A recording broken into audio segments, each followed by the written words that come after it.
लोकशाहीमध्ये निवडणुका विकासाच्या मुद्द्यावर लढवल्या जातात। या प्रभागामध्ये काय विकास करणार हे सांगण्यासाठी ह्या निवडणुका असतात। पण काय भाषण करून गेला तो ओवैसी सारखा हिरव्या साप, काय बोलून गेला, धमक्या देऊन गेला कि हम भी दिखा देंगे कि हमारे अल्लाह से बड़ा इधर कोई नहीं है। हे धमक्या देऊन तुम्हा लोकांना गेलेला आहे, वातावरण निर्मिती केले कि तुम लोग कुछ भी करो।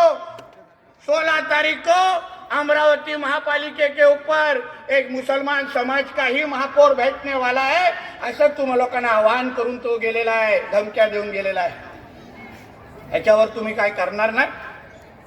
तुमच्यामध्ये अंगात चिंगारी पेटणार नाही? अहो उद्या अगर ह्या हिरव्या सापांकडे या जिहादांकडे अगर तुम्ही आमच्या अमरावतीची सत्ता दिली तर तुम्हाला हिंदू म्हणून जगायला देतील काय? तुम्ही मोकळ्या पद्धतीने आपली सणासुदी साजरा करू शकाल?